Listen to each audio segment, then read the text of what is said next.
بسم اللہ الرحمن الرحیم، السلام علیکم۔ میں اسد اللہ خان ہوں۔ اکثر لوگ مجھ سے سوال کرتے ہیں کہ جی یہ جو پولیٹیشینز آپ کے شو میں آتے ہیں یہ صاف جھوٹ بول رہے ہوتے ہیں، آپ ان کو کچھ کہتے کیوں نہیں ہیں؟ آپ انہیں کیوں نہیں کہتے کہ آپ جھوٹ بول رہے ہیں؟ آپ کو تو پتا ہوتا ہے حقیقت کہ یہ جھوٹ بول رہے ہیں، مگر آپ ان سے کہتے کیوں نہیں ہیں؟ تو میں اکثر ان سے کہتا ہوں کہ اس سوال کا جواب میں انہیں یہ دیتا ہوں، میں کہتا ہوں کہ ہمارا کام سوال کرنا ہے، ہمارا کام سوال کرنا ہے، ان کا جواب آتا ہے، پھر ہم کاؤنٹر کوشچن کرتے ہیں۔ ہم کسی کا گریبان نہیں پھاڑ دیتے، ہم کسی کو تھپڑ نہیں مار سکتے، ہم کسی کو گالی نہیں دے سکتے، یہ ہمارا کام نہیں ہے۔ ہمارا کام یہ نہیں ہے کہ ہم کسی سے یہ کہیں کہ تمہیں شرم نہیں آتی کہ تم جھوٹ بول رہے ہو، ہمارا کام یہ نہیں ہے، بلکہ ہمارے دوست بعض دفعہ اقرار جو ہے وہ یعنی کسی ایسے شخص کو جو کہ رنگے ہاتھوں پکڑا جاتا ہے اس کو وہ کہتے ہیں کہ تمہیں شرم نہیں آتی کہ تم یہ دھندا کر رہے ہو پولیس کی وردی پہن کے۔ مجھے سچی بات یہ ہے کہ مجھے وہاں پر بھی بعض دفعہ احساس ہوتا ہے کہ کیا، اور میں سوال کرتا ہوں اپنے آپ سے کہ باوجود اس کے کہ اس میں کوئی شک نہیں رہ گیا کہ ایک بندہ جو ہے وہ کرمنل ثابت ہوتا ہے، مگر پھر بھی ایک صحافی کو یہ سوال اس سے کرنا چاہیے یا نہیں کرنا؟ یہ سوال میں اپنے آپ سے پوچھتا ہوں۔ میں یہ نہیں کہہ رہا اقرار غلط کرتے ہیں، میں یہ بھی نہیں کہہ رہا اقرار صحیح کرتے ہیں، مگر یہ سوال ضرور میرے ذہن میں اٹھتا ہے کہ وہ ٹھیک کرتے ہیں یا نہیں۔ اب یہ طیب بلوچ نے جو آج کیا ہے اس سے بھی زیادہ افسوس کی بات یہ ہے کہ اس کی وہ توجیحات بھی بیان کر رہے ہیں، اس کی وہ جسٹیفیکیشنز بھی دینے کی کوشش کر رہے ہیں کہ میں نے اس وجہ سے کہا کہ اتنے یو ٹرن لیے، خان صاحب نے اتنے یو ٹرن لیے۔ صحافی کا کام کسی کے یو ٹرن پر اس کو شرم دلانا نہیں ہے کہ آپ تو بہت ڈھیٹ ہیں، یہ کامنٹ کرنا۔ اور پھر ویسے بھی جرنلزم میں ہمیں ایک چیز سکھائی جاتی ہے کہ جرنلزم کی ایک لینگویج ہوتی ہے، یعنی اگر میں یہ بھی کہنا چاہوں کہ آپ تو بہت ڈھیٹ ہیں، آپ بہت بے شرم ہیں، تو اس کے لیے صحافی کبھی یہ زبان استعمال نہیں کرے گا، اس کے لیے کچھ اور متبادل الفاظ ڈھونڈے گا جس میں وہ اسی قسم کا کامنٹ کرنا چاہے اگر تو وہ کر سکے، لیکن الفاظ شائستہ اور شستہ ہوں۔ تو اس کی کوئی جسٹیفیکیشن، کوئی دلیل پیش کی ہی نہیں جا سکتی کہ جی میں نے اس وجہ سے کہا کہ آپ کو شرم نہیں آتی کیونکہ انہوں نے بہت یو ٹرن لیے ہیں، انہوں نے بہت جھوٹ بولے ہیں، انہوں نے بہت غلط بیانیاں کی ہیں۔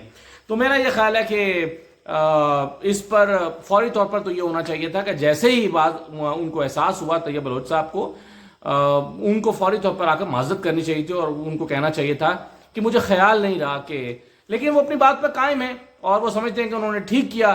اگر وہ اپنی بات پر قائم ہیں اور وہ سمجھتے ہیں کہ انہوں نے ٹھیک کیا تو میرا خیال ہے کہ وہ اپنی جرنلزم پر ایک بہت بڑا سوالیہ نشان لگا رہے ہیں، اور جو اگر وہ ڈٹے رہے تو میرا خیال ہے یہ ان کا پیچھا کرتا رہے گا۔ کمزور سوال ہو جاتا ہے، بعض دفعہ کمزور سوال ہو جاتا ہے، لیکن اس قدر کمزور سوال اور ان الفاظ کے ساتھ کمزور سوال، یہ میرا خیال ہے کہ شاید یہ اپنی نوعیت کا ایک الگ ہی معاملہ ہوگا۔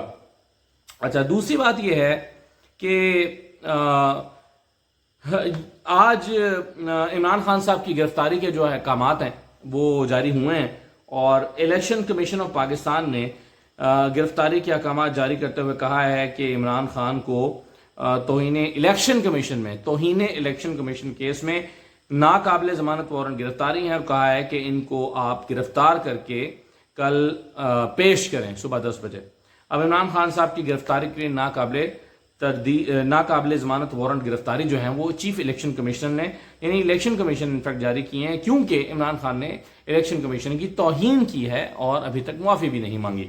تو عمران خان صاحب جو ہیں ان کی اب اس گرفتاری کے معاملے پر ایک اجلاس ہوا ہے بنی گالہ میں ان کی لیگل ٹیم کا، اور اس اجلاس میں یہ فیصلہ ہوا ہے کہ کل وہ اسلام آباد ہائی کورٹ میں پیش ہونے کے بعد الیکشن کمیشن میں پیش ہوں گے اور وہاں پر جا کر وہ اپنا موقف دیں گے۔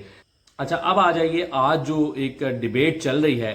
آج دوپہر میں نے آپ کو اپڈیٹ تو کر دیا تھا کہ کیا ہوا ہے، اور جو کمرہ عدالت کے اندر جو چیزیں ہوئیں، شٹ اپ اور یو شٹ اپ اور لڑائی جھگڑا، اس میں ایک چیز جو بحث ہو رہی ہے، جو عمران خان صاحب نے بھی ٹویٹ کی ہے، پھر عطا تارڑ نے اس کا جواب دیا ہے۔ اس آڈیو پر کچھ سوال اٹھتے ہیں، مثلا یہ جو آڈیو عطا تارڑ صاحب کی پھر رہی ہے، یہ آڈیو کا آج کورٹ میں پہلی بار ذکر کب آیا، یعنی کورٹ میں کس نے ذکر کیا، کیسے کیا، اور جج صاحب نے اس کو کیسے رسپونڈ کیا، یعنی آڈیو کو سننے کے بعد جج صاحب نے کیا جواب دیا، اور پھر کیا تارڑ صاحب کے یہاں آنے کا مقصد کیا تھا، اور تارڑ صاحب کیوں آئے، اور کیا وہ کل بھی آئیں گے۔ یہ کچھ ایسے سوال ہیں جو میں چونکہ کمرہ عدالت میں موجود تھا تو میرے اس جو ایکسپریشنز تھے اور جو عطا تارڑ صاحب کیوں آئے ہوئے تھے، پھر جو آڈیو ہے وہ سنوائی گئی، جج صاحب نے کیا کہا، اس پر میں بات کرتا ہوں، لیکن پہلے یہ آڈیو ایک دفعہ سن لیں یہ پھر آپ کو اس سے اندازہ ہوگا. آپ نے سن لی ہو شاید, لیکن دوبارہ سنیے کیونکہ اس سے کچھ پہلوؤں پر میں بات کرنا چاہتا ہوں. سنیے ذرا. جی کل 10 بجے میرے دفتر میں اکٹھے ہوں گے. کل بڑا اہم ہے, ہماری کورٹ میں میکسیمم پریزنس ہونی چاہیے. میں بلکہ لاہور والے ساتھیوں کو بھی ریکویسٹ کروں گا, یہ اگلے 2-3 دن جو ہے ذرا تھوڑا سے توجہ دینی پڑنی ہے. کورٹ میں ان کی پریزنس زیادہ ہوتی ہے, بدماشی کرتے ہیں. ہماری پریزنس کل بہت اچھی ہو, یہ میری ریکویسٹ ہے تمام ہمارے آنریبل ممبرز کو, ساتھیوں کو, کہ کل اگر 10 بجے میرے دفتر ہم پی ایم سیکریٹریٹ اکٹھے ہو جائیں, وہاں سے ہم اکٹھے ہو کے نکلیں اور G11 جوڈیشل کمپلیکس جائیں اور اکٹھے انٹر ہوں, اور وہاں پہ ہمیں اسپیس آکیوپائی کرنی چاہیے. اور میری آنریبل سینئر ساتھیوں سے, رزاق مرزا صاحب سے, صدیق اوان صاحب سے, دونوں سے ریکویسٹ ہے کہ کائنڈلی آپ لوگوں کی گائیڈنس میں ہم نے چلنا ہے, تو مہربانی فرما کے کل ذرا بھرپور پریزنس نظر آنی چاہیے. یہ بڑی پارٹی کے لیے سبکی ہوتی ہے کہ جب وہ بدماشوں کی طرح دندناتے پھرتے ہیں اور ہماری طرف سے 1 یا 2 لوگ وہاں پہ بیٹھے ہوتے ہیں. تو ابھی تو ہم گورنمنٹ میں ہیں تو یہ حالات ہیں, تو مہربانی فرما کے کل ذرا پاور شو ہوگا, اور یہ اگلے 2-3 دن ہم نے اس کو سسٹین رکھنا ہے. اچھا اب دیکھیں نا, اس میں جو حکومت ہے وہ تو فریق ہی نہیں ہے. فریق الیکشن کمیشن ہے جس کے وکلاء جو ہیں وہ حسن ہیں اور امجد پرویز ہیں, اور ایک فریق عمران خان ہے. تو یہ 2 فریق ہیں, حکومت اس میں فریق ہی نہیں ہے. تو حکومت کا یہاں پر آنا, اس کا مطلب کیا ہے؟ پھر عطا طارق صاحب نے کہا کہ وہاں پر تحریک انصاف کے کافی لوگ جمع ہو جاتے ہیں اور وہ بدماشی کرتے ہیں. اچھا, آج سے پہلے جتنی سماعتیں ہوئی ہیں کسی نے بدماشی نہیں کی, کسی نے کوئی ایسا تاثر کسی سے نہیں ملا کہ جی وہ اثر انداز ہو رہے ہوں عدالت کے اوپر یا عدالت کے کام میں مداخلت کر رہے ہوں. تو کس چیز کو نیوٹرلائز کرنے کے لیے عطا طارق صاحب وہاں پر کافی سارے لوگوں کو لے کر آنا چاہتے ہیں, اور وہ کہتے ہیں کہ جی وہاں پر ہماری اچھی خاصی پریزنس ہونی چاہیے, ہم ایک ساتھ جائیں گے اور ایک ساتھ کمرہ عدالت میں داخل ہوں گے. کیوں؟ اور ہمارے ہاں تو جلسے جلوس بھی پلان کرتے ہوئے کہا جاتا ہے کہ اگر ایک جماعت کا ایک جگہ پر جلسہ ہو رہا ہے تو دوسرے لوگ وہاں سے نہ گزریں, کیونکہ اس سے لڑائی کا احتمال ہو سکتا ہے. الیکشن کے دنوں میں ریلیاں چل رہی ہوتی ہیں تو بڑی خبر بن جاتی ہے کہ جی 2 ریلیاں آمنے سامنے آ گئیں, اگرچہ وہ نعرے بازی کر کے گزر جاتی ہیں, لیکن وہاں علاقے کے ڈپٹی کمشنر اور اسسٹنٹ کمشنر کو ٹینشن پڑی ہوتی ہے کہ انہوں نے ایک روٹ ان کا ایسا ہے کہ انہوں نے کراس کرنا ہے آپس میں, اور جب یہ کراس کریں گے تو کوئی لڑائی ہو سکتی ہے. آپ کو یاد ہے بلکہ لاہور میں عامر میر صاحب نے جو ہے وہ جلسہ کرنے پر پابندی لگا دی تھی کہ جی وہاں پر ایک اور جماعت کی ریلی نکلنی تھی, تو اس لیے ہم نے ان پر پابندی لگا دی, آج ان کو اجازت نہیں دی, کیونکہ اگر آج اجازت دے دیتے تو یہ کلیش ہو سکتا تھا. تو جب پتا ہے کہ تحریک انصاف کے چیئرمین کو بلایا گیا ہے, ان کا کیس چل رہا ہے, ان کے کارکن سے مراد ILF کے لوگ, انصاف لوئر فورم کے لوگ آتے ہیں, تو پھر کیوں عطا طارق صاحب کو یہ ضرورت محسوس ہوئی کہ وہ کمرہ عدالت میں لوگوں کا جتھا لے کر آئیں, اور وہ کہتے ہیں کہ اگلے 2-3 دن بڑے امپورٹنٹ ہیں. بھائی عدالت میں کیس چل رہا ہے, جج نے فیصلہ کرنا ہے, آپ کے لیے کیوں امپورٹنٹ ہے, اور آپ کے آنے سے کیا فرق پڑے گا؟ آپ نہیں آتے تو کیا فرق پڑے گا؟ کیا آپ کو عدالت پہ بھروسہ نہیں ہے؟ کیا آپ کو لگتا ہے کہ عدالت آپ کے دباؤ میں آ کر کام کرے گی؟ کیا مقصد ہے آپ کے آنے کا؟ عطا طارق صاحب اس سوال کا جواب نہیں دے سکے. وہ کیا جواب دے سکے وہ تو میں آپ کو بتاتا ہوں, لیکن اس سے پہلے یہ دیکھ لیجئے کہ عمران خان نے کیا کہا ہے. عمران خان نے کہا کہ جیسے ہمارے خلاف کریک ڈاؤن کے لیے 9 مئی کی آرڈر لی گئی, بالکل ویسے ہی میرے خیال میں مجھے اور تحریک انصاف کو مزید مقدمات میں ملوث کرنے کے لیے مسٹر ڈنٹون نے کہا ہے, انہوں نے, خیر میں یہ لفظ نہیں استعمال کرنا چاہتا, اور مایوسی سے بدحواس اس کے ساتھی مجرموں نے آج سوچے سمجھے منصوبے کے تحت ایک مرتبہ پھر ماحول خراب کرنے اور امن عامہ کا مسئلہ پیدا کرنے کی کوشش کی ہے. اچھا, اب یہ جو آڈیو ان کی وائرل ہے, یہ آڈیو کمرہ عدالت میں سنوائی گئی. میں آپ کو اس کے بارے میں تھوڑا میں نے ذکر کر دیا تھا, لیکن دوبارہ سناتا ہوں. لیکن پہلے یہ دیکھ لیجیے کہ عطا طارق صاحب جو ہیں, انہوں نے کیا جواب دیا. انہوں نے کہا کہ عدالت پر خود حملہ آور ہوئے اور جج کا گھیراؤ کیا. اچھا, نہ حملہ آور ہوئے نہ جج کا گھیراؤ کیا. یہ میں آپ کو دوپہر بتا چکا ہوں کیا ہوا تھا, کہ پنجوتا صاحب نے ایک جملہ کہا, اگرچہ ان کا لہجہ سخت تھا. جج صاحب نے پہل کرتے ہوئے کہا کہ شٹ اپ. تو اتنی تیزی کے ساتھ یہ سب کچھ ہوا کہ جواب میں فوراً انہوں نے کہا کہ یو شٹ اپ, کیونکہ یہ جج صاحب کو بھی سوٹ نہیں کرتا کہ وہ کسی کو شٹ اپ کہیں. مجھے یاد ہے لاہور میں ایک دفعہ ثاقب نثار صاحب کی عدالت لگی تھی. اچھا خیر, میں واقعہ سناتا ہوں, پہلے یہ پورا سن لیں. وہ کہتے ہیں کہ جی جج کا گھیراؤ کیا, گالیاں بکیں اور عدالتی کاروائی منسوخ کروانے کی کوشش کی. جواب توشہ خانہ کا دینے آئے تھے اور باتیں اور کر رہے تھے. اللہ کو بھی جواب دینا ہے کہ نہیں. طوفان بدتمیزی برپا کر کے ماحول خراب کیا. ہم نے ایک پتا بھی توڑا ہو تو بتاؤ, شرم کرو. لیکن آئے کیوں تھے یہ نہیں بتا رہے طارق صاحب. یہ آڈیو کو نہ اس کا ڈسکلیمر دے رہے ہیں, آڈیو کے بارے میں بھی نہیں بتا رہے, اور پھر وہاں پر آئے کیا کرنے ہیں, کیوں آئے ہیں طارق صاحب. اور جب آئے اور پھر نعرے بازی میں شریک کیوں ہوئے. اب پتہ تو انہوں نے بھی نہیں توڑا. کہتے ہیں کہ ہم نے کوئی پتہ توڑا ہو تو بھئی انہوں نے بھی نعرے بازی کی, آپ نے بھی نعرے بازی کی ہے. انہوں نے شٹ اپ اور یو جسٹ شٹ اپ کے الفاظ کے نتیجے میں نعرے بازی کی, اور آپ کے لوگ فوراً جوابی طور پر نعرے بازی کرتے رہے. تو کمرہ عدالت میں 2 گروپ بن گئے تھے, ایک نعرے لگا رہا تھا اور نون لیگ کا گروپ دوسرا نعرے لگا رہا تھا. اور ان نعرے لگانے کی وجہ سے زیادہ کشیدگی ہوئی, کیونکہ مقابلے کی فضا پیدا ہو جاتی ہے. آپ ادھر سے نعرے لگاتے ہیں, آپ کے مقابلے میں دوسرا نعرے لگاتا ہے, تو مقابلے کی فضا بن جاتی ہے. تو یہ مقابلے کی فضا نہ بنتی اگر ایک گروپ فریق موجود ہی نہ ہوتا, تو شاید اتنی کشیدگی نہ ہوتی اور یہ تلخ کلامی صرف جج اور وکیل کے درمیان ہی رہتی. لیکن بات بڑھ گئی. اور جو میں آپ سے کہہ رہا تھا کہ جج صاحب نے کہا کہ شٹ اپ, میرا خیال ہے کہ جج صاحب مناسب الفاظ کا استعمال کر سکتے تھے اس کے رد عمل میں جو بنجوتا صاحب نے کیا تھا.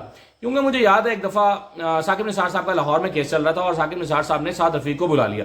ان کا 11 بجے وقفہ ہے, 11:30 بجے دوبارہ ملیں گے اور سعد رفیق صاحب ذرا پیش ہو. سعد رفیق صاحب پیش ہوئے, 11 بجے وہ آ گئے.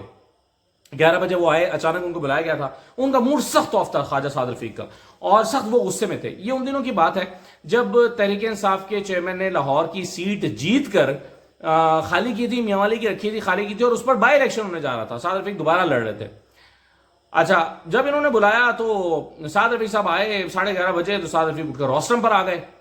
اور روسٹرم پر آ گئے تو ان کا موڈ سخت آف تھا. جج صاحب کے ساتھ کسی بات پر جو ہے وہ انہوں نے ان کا لہجہ تھوڑا سا سخت ہوا سعد رفیق صاحب کا. تو ثاقب نثار صاحب نے کہا کہ you are in the mighty court. تو انہوں نے کہا کہ آل مائٹی اللہ کی ذات ہے, ویسے ہی جواب دیا انہوں نے سعد رفیق صاحب نے. تو جج صاحب نے کہا کہ تم بات کیسے کر رہے ہو. تو سعد رفیق نے ایسے انگلی اٹھائی اور کہا کہ آپ مجھے تم نہیں کہہ سکتے, ذہن میں رکھیے آپ مجھے تم نہیں کہہ سکتے, میری بھی عزت ہے جیسے آپ کی عزت ہے. اور وہاں ثاقب نثار صاحب جو ہیں وہ ٹھنڈے ہو گئے. مجھے آج تک وہ ایکسپریشن سعد رفیق کے بھی یاد ہیں, ثاقب نثار کے بھی یاد ہیں. بعد میں ماحول ٹھنڈا ہوا. سعد رفیق صاحب نے کہا کہ جناب میرا الیکشن ہے, آپ مجھے بار بار عدالت میں بلاتے ہیں تو ہلکے میں تاثر جاتا ہے کہ میں کرمنل ہوں, میرا الیکشن اس سے متاثر ہوتا ہے. اور پھر ثاقب نثار صاحب کا بھی موڈ اچھا ہو گیا اور چیزیں آگے چل پڑیں, اور وہ جو سیشن تھا وہ تھوڑا خوشگوار انداز میں اختتام پذیر ہوا. تو کہنے کا مطلب یہ ہے کہ جب سعد رفیق چیف جسٹس آف پاکستان کو کہہ سکتے ہیں کہ آپ مجھے تم نہیں کہہ سکتے, تو وہاں پر ایک جج شاید کسی وکیل کو شٹ اپ بھی نہیں کہہ سکتا. تو یہ میرا خیال ہے کہ یہاں سے جو ہے وہ معاملے کا آغاز ہوا تھا. اب دیکھیے جب یہ شور شرابہ ہوا تو ایک وکیل صاحب نے وہیں پر کھڑے ہوئے فوراً ایک موبائل میں یہ آڈیو نکال کے جج صاحب کی طرف بڑھائی. جج صاحب نے فون پکڑ بھی لیا, اور فون پکڑنے کے بعد انہوں نے تھوڑی ہی آڈیو سنی تھی تو وہ سمجھ گئے کہ یہ کیا ہے. تو پوچھنے لگے کہ یہ کس کی آڈیو ہے. تو انہوں نے جواب دیا کہ عطا تارڑ کی آڈیو ہے. میرا خیال ہے ہارڈلی 3-4 سیکنڈ کے بھی انہوں نے سنی ہوگی کہ انہوں نے فون واپس کر دیا اور اس آڈیو کو نہیں سنا, نہ اس میں دلچسپی لی جج صاحب نے کہ یہ کیا آڈیو ہے اور اس کا کیا امپیکٹ آیا, یہ کیا ہے. بلکہ ایک جگہ پر جا کر کہا گیا کہ دیکھیں جی نون لیگ والے جو ہیں وہ یہاں پر آ کر ہلڑ بازی کر رہے ہیں, اور تو اس پر جج صاحب نے کہا, اور عطا تارڑ یہاں پر بندے لے کر آئے ہیں. تو اس پر جج صاحب نے کہا, ہمایوں دلاور صاحب نے, کہ عطا تارڑ چلے بندے لے کر آ گیا ہے مگر ان کو پرووک تو آپ نے کیا ہے نا. تو یہ جج صاحب نے سارا جو برڈن تھا وہ ان کے اوپر ڈال دیا.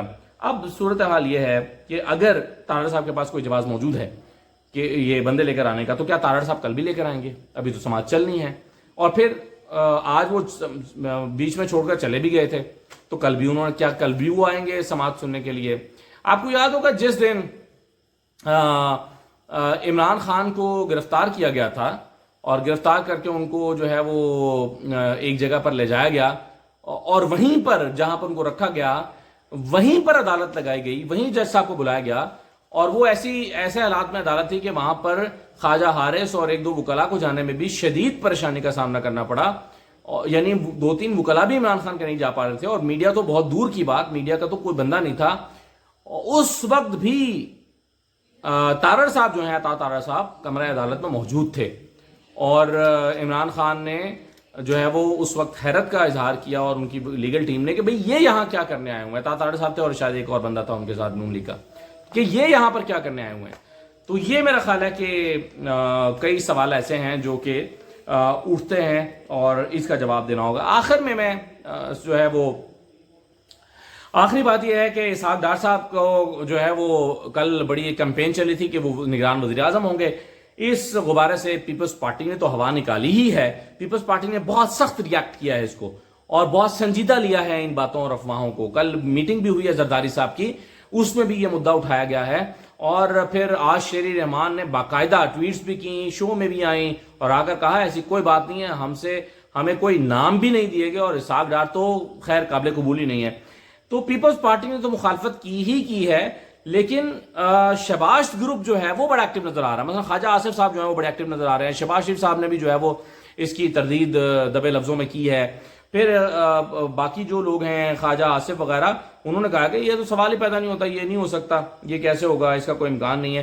تو اسحاق ڈار صاحب کے غبارے سے وہ جو خواب کل دیکھ رہے تھے اور شیروانی انہوں نے سلوائی تھی, اس کے غبارے سے خود نون لیگ کے لوگوں نے ہوا نکال دیا. شہباز گروپ جو ہے وہ آپ کو پتا ہے, اسحاق ڈار تو مریم نواز اور ان کے گروپ میں ہیں نواز شریف کے, تو جو شہباز گروپ ہے انہوں نے کافی اس کو سختی سے ریاکٹ کیا ہے اسحاق ڈار کے وزیر اعظم بننے کے آئیڈیا کو. اجازت دیجیے, اللہ حافظ.